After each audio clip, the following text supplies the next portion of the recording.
So let's introduce the panel that we have in front of us now. We have Mike Kinghan. He's a board member of the Staffordshire Community Energy. We have Julian Reid, a Partnership Development Manager from Keele University. We have Tony Price, the Head of Programmes and Innovation for Trent and Dove Housing Association. And chairing the panel is Emily Gavin Wilson, who's a board member of the Glow Group. So let's give them a big welcome.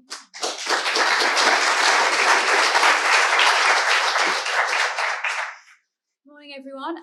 Thanks so much for joining us today. We've got a huge amount of expertise on the panel, lots of experience. So we're going to do a few open questions, a few specific questions to hopefully hear a little bit more from each of you, and then we'll leave some time towards the end for some Q&A. So please do get thinking on other things that you want to quiz the panel on. Don't be too unkind. So I'll start with some general openers for each of you. Coming to you first, Mike, just so you're aware. Our energy landscape needs to change radically if we're going to meet our net zero targets. And this means both that we need to change the energy mix that we have, but also reduce our energy consumption. So why do you think that organisations should start on this journey, and why? Sorry, why should organisations start? Yeah. Well, I think the key thing is to kind of understand, your organisation, its energy use, the mix it's got at the moment, and look at what the options are to move to a low carbon, preferably zero carbon situation. And probably the way to do that, I'm a great fan of the sort of audit, and that's probably in most cases bringing in somebody from the outside to do a kind of thorough review of all of that, and the options, go through those, and then identify people who can provide the service of technology that's needed to help your organisation, and it's going to be different for everybody. But it's crucial to understand, the options and the ways that you're building and your service can change, and to get the right, and this can be the big challenge really, the right people to help you do that. And I think we're a long way actually from having, we need much more investment in providing and helping people to access that kind of audit service.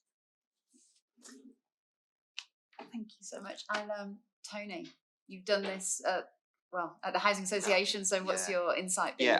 Morning everyone. I'd agree with everything that's been said. I mean, I'd probably look at it from a slightly different angle as well. I mean, we own and manage 6,400 homes across East Staffordshire predominantly, and obviously as an organisation we've done an energy audit. We know what our energy use in our offices are. We know a little bit about what our fleet of vehicles uses, and we've got mitigations in place for those. But what we can't really influence directly so much is what happens in our 6,400 homes. So where I'm coming from where you can start on your journey is that, and this is going to be a bit of the theme in what I'm going to say, it's about comms, it's about education with customers. It's about saying to people, this is the journey we're on. How can we as an organisation help you to help yourself to a large extent, but also sort of that data, that proven to people. Yes, if you let's put insulation in your property or an air source heat pump or whatever, these are the benefits of it, and also trying to change people's behaviours as well. And what I mean by that, it's turning the lights off and having showers, not baths, and all that very sort of, I suppose, standard stuff that we say, but it is about sort of that comms in education. And the final thing, just as an opening remark, is start somewhere. There is a great danger that if everything's swirling around, you're thinking, the tech's going to move on, it'll be better in 3 years' time. Start somewhere. Just jump in and start somewhere. It's better than just not doing anything. Yeah, completely agree. Julian, thank you so much. in terms of myself, I came to Keele just over 4.5 years ago to lead on the Smart Energy Network demonstration program at Keele. Recognise that program at Keele has got many opportunities to support development of low carbon growth, to support the development of business and to grow in that sector. And I've seen from working with the program we've got, working with partners like the Borough Council and many businesses in the room, we've made some great efficiencies. And I look what we have here at Keele with generation from the 2 wind turbines, and with that Borough Council, I can see members in the audience today where they've given us that support to deliver that infrastructure. Solar panels, and we've basically retrofitted the university to enable the generation of energy on a good day like today, with a little bit of wind, some sun, we'll be generating more than we actually need. That's amazing achievement for the university. Our targets are to go carbon neutral, and we're working towards those targets. On average, we're delivering around about 50% of the energy that the university needs. But we started that process off by starting to look at our energy efficiencies on our buildings. That's made massive efficiency gains to our property at Keele as well. But there's a lot that also we can continue with. There's lots of other investments that we can bring together around our efficiencies of the buildings. And as you can see here today, we sit in a listed building and great quality, and we drive in this listed building today with energy generated on our low energy generation park. Our low carbon generation park. So some great efficiencies from. We've got you to thank for us being all comfortable and warm today. Yeah. Hopefully. Okay, good stuff. Mike, you'll have seen a number of projects through your work with Staffordshire Community Energy Trust. What challenges have you seen organisations face, and how do you think that they, in the main, have overcome these sorts of challenges?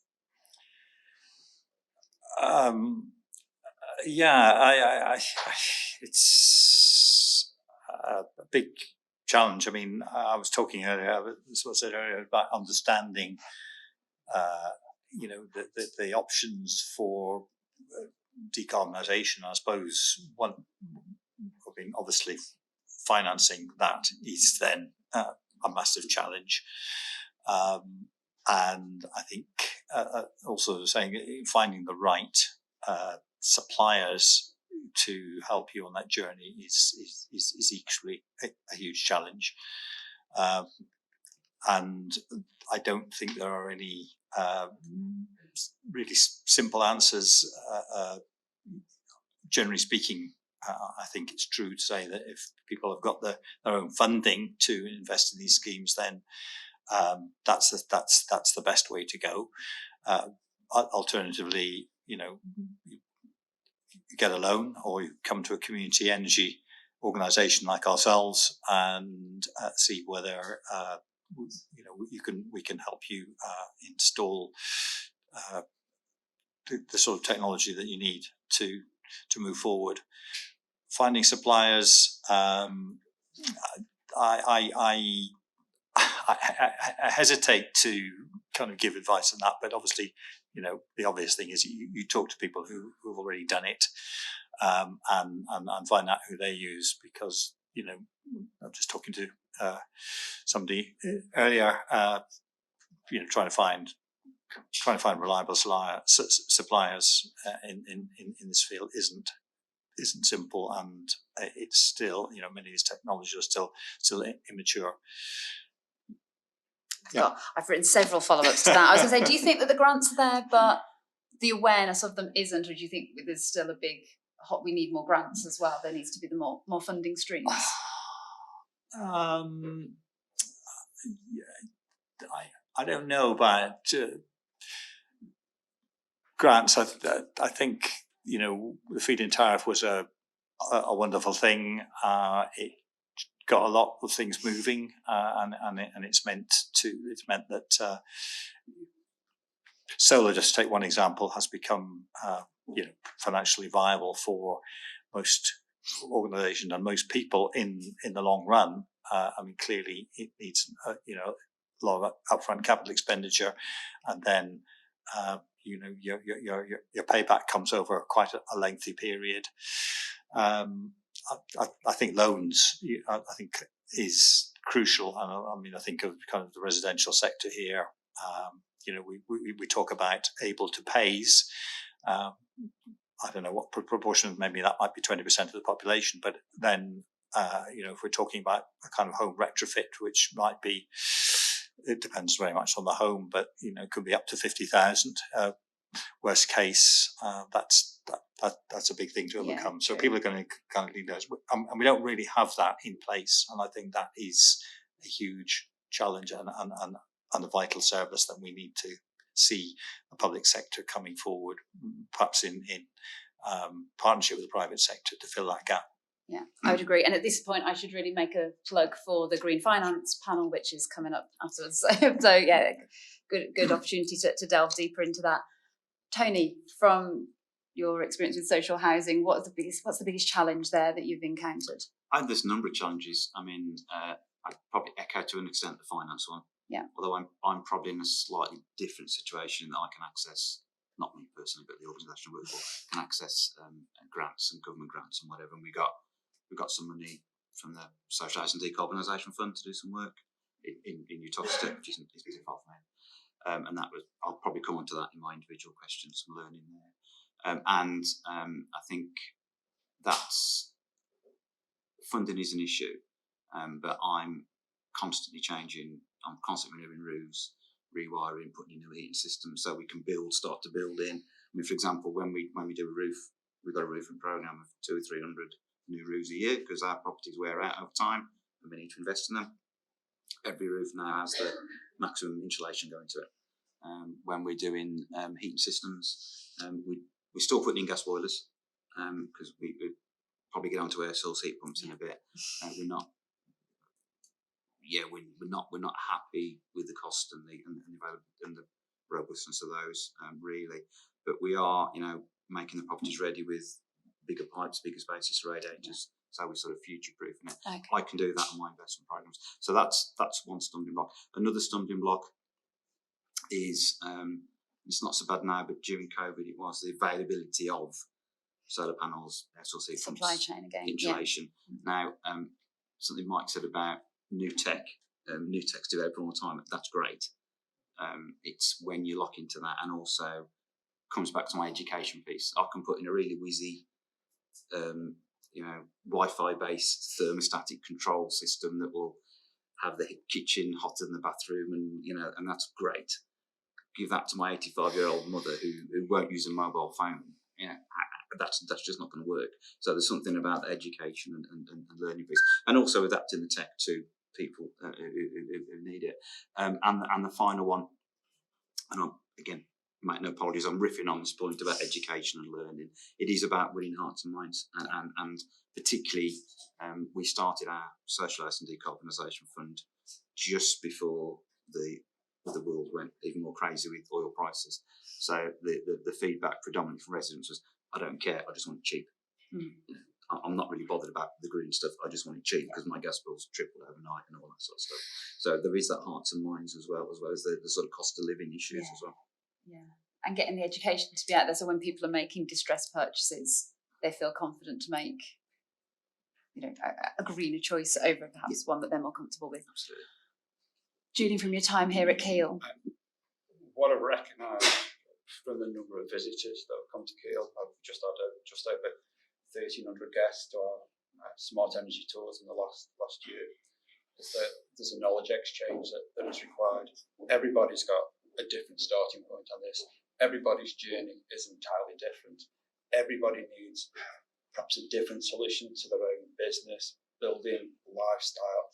Everybody's got different travel plans and everything else. So knowledge around what you're doing is critical. What we found in terms of our operational side is understanding the data. So if you don't understand the data, you don't make the right decisions.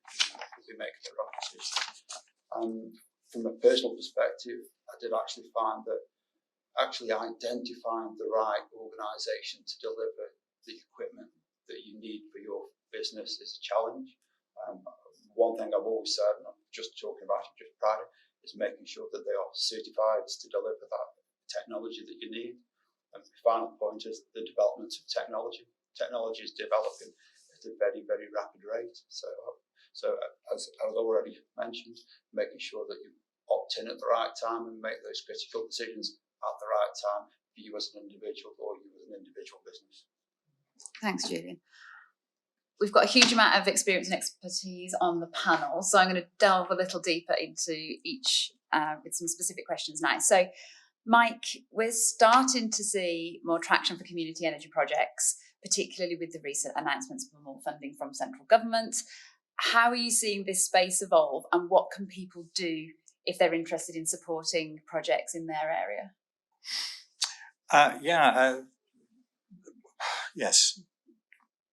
Central government have just announced that they are going to offer a fund of 10 million for community energy organisations to dip into. I have to say that is it's not quite an insulting amount, but it's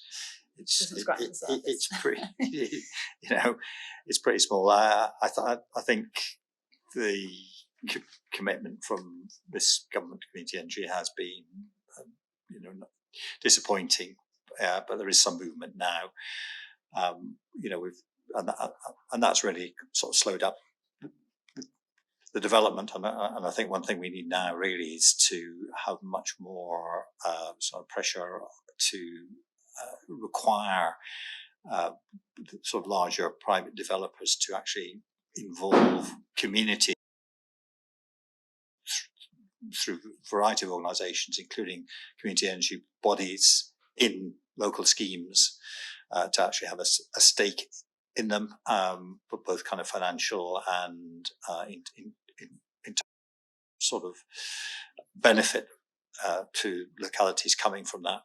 And I think that's something that we could really push for, and we've seen, in a lot of areas how that can develop with the right sort of support. But at the moment, community energy is heavily biased towards, a lot of places beginning with B, strangely, Bristol, Brighton, Bath all come to mind, and I think some of the funding needs to go to places that are less sort of, I suppose, kind of graduate-dominated southern, slightly bohemian sort of areas, and give support to the kind of Stokes and Leeks and sort of Burntwoods of the world, which, because otherwise, it can be a kind of regressive thing. The benefits go to the places where people are quite kind of clever and canny. Oxford is another one, actually. It doesn't begin with B. So yes, I think there's a lot of opportunity there. It does need a bit of seed funding because it takes a lot of effort. And most of these organisations, and I mean, Oxford, the low carbon hub there, I think it employs about 14 people now. But that, I know the people involved in that, and the amount of sort of volunteer effort that's gone into that is absolutely enormous. And they had the benefit of quite a large European Regional Development Fund grant, which would have eaten up probably a large chunk of 10 million. So, we need that kind of kickstart. And then I think there is I think the potential is huge, but we're not quite there yet at the tipping point. So we need to drum up some more enthusiasm to bang that drum for the Burntwoods and Stokes and New Toxiters of the world. Yes, absolutely. Tony. Oh no, sorry, my questions are in the wrong order. Yes, Tony, you nearly got a question about Keele University then. So yeah, luckily I've saved you from that. So in social housing, you work on the interface between people and technology, and you've mentioned a few times already the importance of education and communication. So I'm going to let you take the mic and run wild with this now. So what methods have you found to be most effective when you've tried to engage with your residents around the future of sort of low carbon homes and what it means for them? It's basically talking to people. It's the summary, just to expand that a bit. Our experience, particularly through our social housing decarbonisation fund work, but also really for any investment programme, is that you need to engage with people early. you need to keep engaging with them, and you need to be explaining to people what's going to happen, what it means, how they can get the best out of it. Practically all of our investment contracts, part of the specification is that the contractor has to appoint or work with us to appoint a tenant liaison officer or equivalent who's solely dedicated to knocking doors, talking to people, explaining what's going on, not just that it's 3 days of disruption and this is what it means and we'll tidy up after and all that sort of stuff, but also about we're going to put you in some more insulation, some external wall insulation, we're going to give you an air source heat pump, we're going to give you a whizzy smart meter that enables you to change the different temperatures in your room, and this is how it works. So there's that. There's the customer champion, as we call it, which is tenant. We find that very powerful. We've got one from Uttoxeter, funnily enough. One of our residents has had work done. Who is a real evangelist for going to talk to other residents, which is great to say. Yeah, it's a few days disruption, but my house has been a lot warmer since, and energy bills have not gone up as much as I thought they would. So that's the other side of it, and we need to develop more of that. And that's not just Trent and Dove; that's across the housing sector. I think it's the thing about the drip approach as well. It's the multiple visits, even when the work's finished. It's sort of, and this reflects on the data point that Julian was raising to an extent. Once people start to use tech, and all of our social housing decarb properties have got smart metering, so we're developing how people are using what's in the properties. It's about using that information in a smart way. So actually, notice you'll be able to live more comfortably if you adjust this thermostat or you look at that temperature or whatever. So there's that. So it's that ongoing education piece. And by and large, people have taken well to the new technology. For those that you've it's a mixed bag. Yeah. Some people have grasped it frontal, and I think that's probably reflective of society as a whole. You've got a spectrum of people who will really get into the tech, and others who just won't touch it. So we need to find a range of ways of making that work. And again, a lot of it comes down to physically going to show somebody how to use something 3 or 4 times before they get it. And the final thing is the information that we provide to tenants, either when they move into a property or when they have work done. Here's a handbook, or starting to get into QR codes for people who are a bit more tech savvy, and that'll take you to a link, a YouTube video, whatever, that will show you how to work your boiler or how to get the best out of your heating system or whatever. So it's that constant evolution of just talking to people in different ways. I've been told TikTok. I need to start to communicate more on TikTok, which fills me with dread. But anyway, you talk about needing advocates and evangelists for moving to net zero. And Julian, I know because we spoke at length yesterday. I don't know if you're comfortable with me calling you an evangelist, but you've done a number of installations at your own home that you sort of taken your learnings from work and brought them home. So can you tell us a little bit more about how you found that journey? Okay, so I recognise from the day job that I was doing at the university, the technologies that we were applying at the university, that they were actually scalable. I could scale them up to a citywide scheme, or could actually scale them down to a local level. And it was all about managing and understanding precisely what I was doing. We are a high energy using family living in a 1970s property, and I have a little bit of a side going in the garage, which is actually a little microbrewery. So I use tons of energy, to be absolutely perfectly honest. So I'm 40 kilowatts a day type of person, and that's quite high energy use. So what I tried to do was to try and mitigate that, particularly as we were going through this energy transition, plus the impact we're actually facing in terms of energy prices. So the first thing I did was actually start to look at the thermal insulation in properties. So I installed cavity wall insulation. I looked at the conservatory. I put a new roof on the conservatory. I did the loft insulation. I did the double glazing. I replaced the door. And I went around slowly as I could afford, doing element after element, trying to improve the thermal efficiency of the property, trying to stop it being so leaky. And that I achieved, and we could see the difference straight away. The drafts weren't flowing through the property, so that made a big impact. I could see the reduction actually in the gas almost immediately by doing some of those, but obviously gas is generating heat for the property. I then started to look at, how do we drive energy efficiencies around electricity, recognising that I needed to reduce my electricity bill, and at that point I started to apply some of the technology from Keele. So I put solar PV on the roof. I brought a voltage management system to make sure the voltage across my PV was actually delivering at the right level. I installed a significant amount of battery in the loft to enable me to benefit from overnight tariffs, and that enabled me also to put electric, locally sourced heating into individual rooms, which then I could use that electricity to drive efficiencies rather than having heating on all day. So when I've got electric excess coming from the solar and it's cold, I can drive and warm those rooms without turning centrally snap. From a gas perspective, I put Hive system in, I put thermostatic controls on all my radiators, so I can actually control what's needed in those rooms at any particular time. We switched to electric vehicle. My wife, doing 90 miles a day, was a big energy use in the diesel. A Golf, she was driving 90 miles to the other side of Derby and back every day. That was costing us on average, I'll get into costs, but that was costing us on average about £350 a month. The switch to electricity with the overnight tariffs reduced that bill to around about £50 a month. And the offset actually paid for the vehicle, so that was great for us. But in terms of the overall energy impact for the property, worked out yesterday with my colleagues, academic colleagues, that I've saved in the last year just over 2.3 tonnes of carbon from installing all of this. So that's a big saving for us.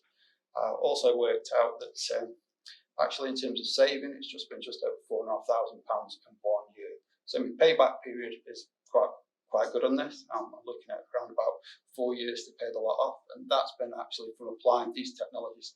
I'm still pushing. I've got constraints. My wife's pulled me back, but I've started looking at how could I perhaps adapt and bring in some of the technologies perhaps that we've seen in Scandinavian countries. I've looked at different options around heat pumps and different options for that to replace my gas.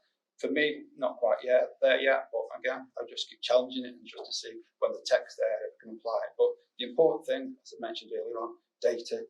I understand that actually what you did before, that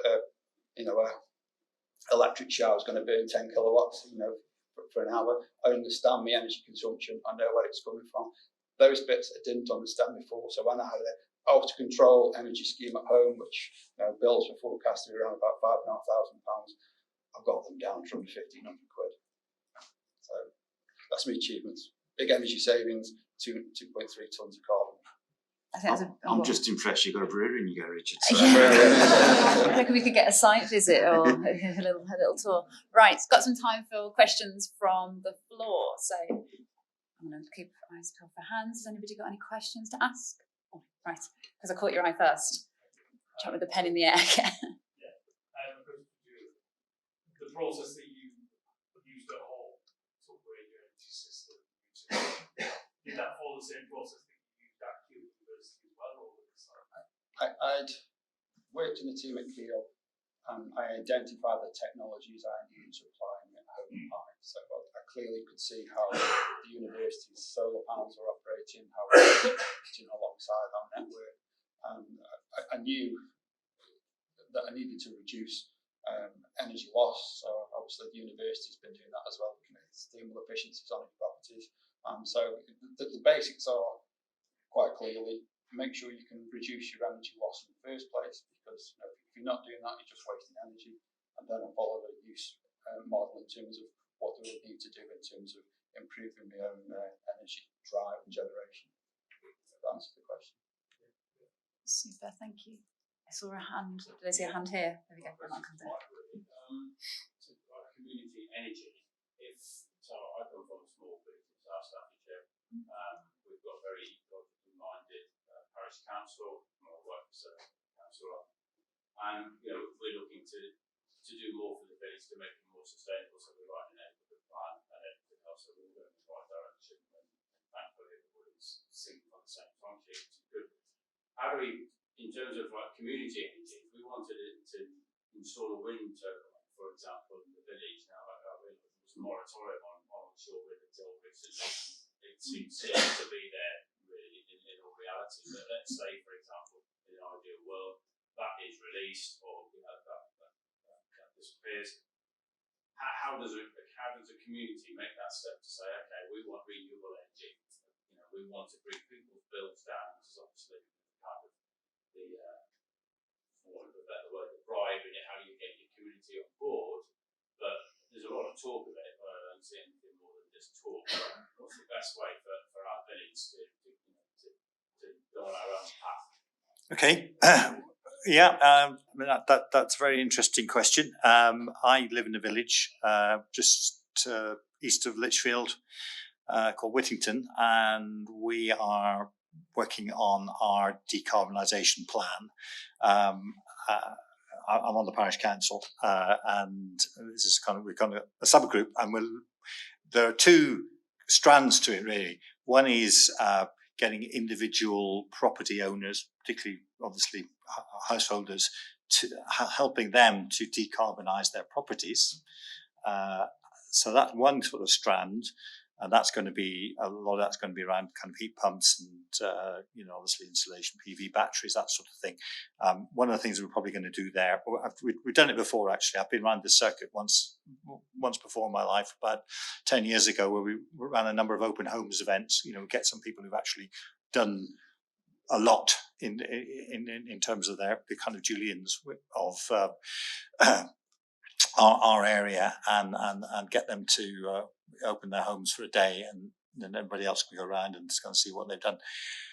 The other side of it is, the kind of community scale renewables, which is really what I think you're talking about. We are lucky to have a landowner who's very, very interested in this field. He actually put up a wind turbine about 7 or 8 years ago, and some of us still bear the scars of the debates. I think that's putting it nicely, that took place in the village at that time. There was a fierce opposition actually to having a wind turbine in the village, because all sorts of people spreading ideas about they cause weird vibrations, mysterious diseases, and so on. Anyway, we've had one up now for about 5 years, and no one bats an eyelid. It's there, and it actually looks quite nice. So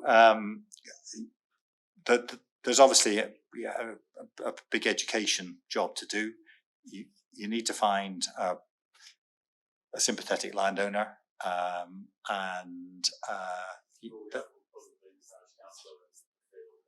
yeah. Okay. And you probably need to talk to the National Grid, because I think most people in the room probably know that this grid connections is one of probably the biggest elephant in the room. I do know that this farmer had discussions with, it was Western Power then, a few years ago, and they said, we've also got actually two sort of privately owned solar farms in the village. So Western Power said the grid is full, so stop now.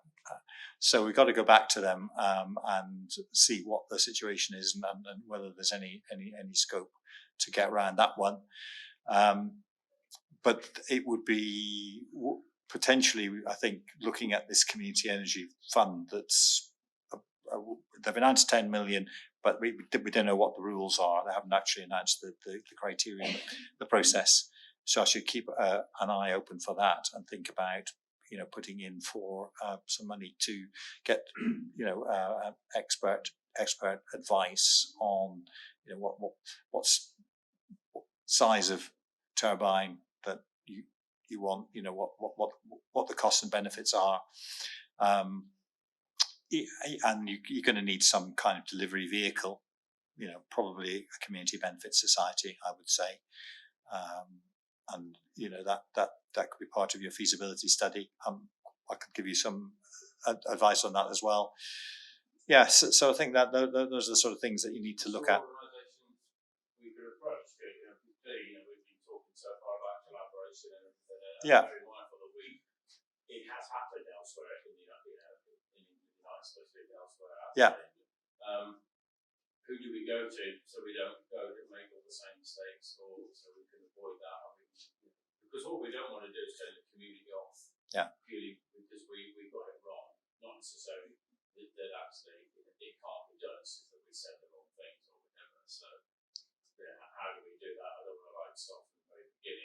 must be an organisation or organisations like that can help us do that. And we would love to be an exemplar to everyone else. We'd love to use this. I was going to add that it's probably a point for me to declare my interest there. I work for SSE's distribution business, so when it comes to connection to the distribution network, that is one of the things that I'm involved in. And so WPD would be was the distribution network until National Grid bought it, and lots of distribution networks now they're helping local authorities build LAEPs, local area energy plans. So your more local plan would feed into a regional plan that they can then engage with. But I would suggest that a lot of them have sort of connection surgeries now, if you like. So if you've got questions around this is sort of what we're aiming to achieve, you can figure out whether or not this is something that needs to connect to the transmission network, if it's sort of depending on its capacity, but I think it's more likely to be distribution network level.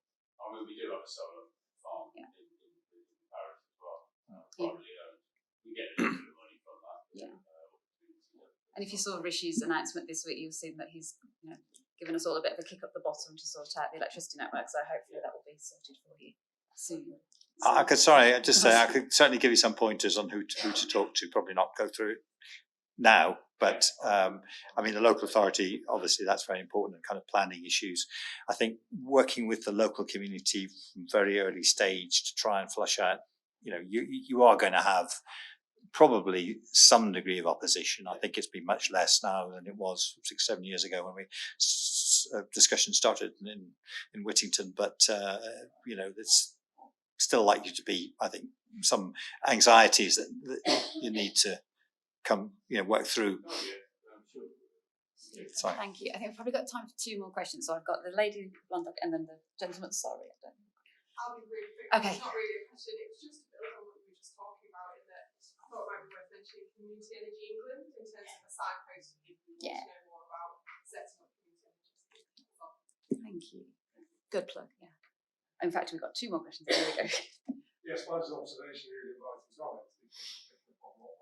Definitely perhaps good context. It's costing Staffordshire more, district council just over the road, £2.4 million to decarbonise water leisure sector.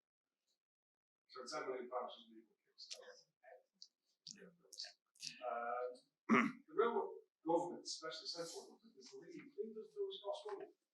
They can actually change the feed-in times to put them back into where they were when solar panels first put out. That would make an absolutely fantastic kickstart and show leadership without actually putting hands in pockets.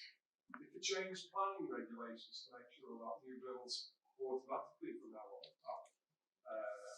not just upgraded insulation but solar panels and air source heat pumps. I was actually shocked that 15 months ago my daughter bought a house, a brand new built house, and I implored to stop putting the gas in and go to the builder and say, put an air source heat pump. It's got the insulation requirements. It wouldn't do it because it was outside the specification. So that's built-in retrofit which has got to happen.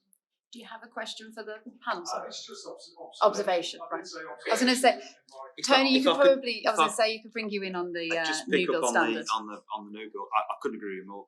I mean, so we the air source heat pump market is interesting, but to be very blunt, until the big boys, the really large volume developers are either made to install them or are encouraged some other way. But I think it will be made through legislation or building regs or planning permission or whatever. Then you won't get the sort of shift that will mean that we can have a bigger market, which will bring down the prices, that will develop the expertise of people installing them, using them, that knowledge base.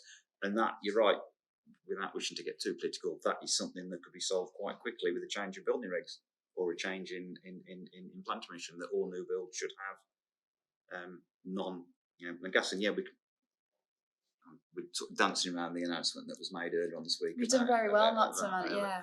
But I do think that's where you need that political leadership.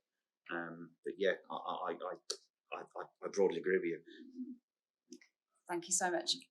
I am being given a little nod to wrap up, I'm afraid, but yeah, sorry. So, but please do touch base with Julian, Tony, and Mike. Get them at lunchtime or whatever if you've got any more questions for them. Thank you so much each for joining us. I think we've Julian, we've learnt a huge amount from you, both from your professional life and your home life. And if you're ever doing an open house to educate people, please do circulate the invite. Tony on social housing and Mike, that was really helpful. Thank you so much. So please put your hands together for everyone.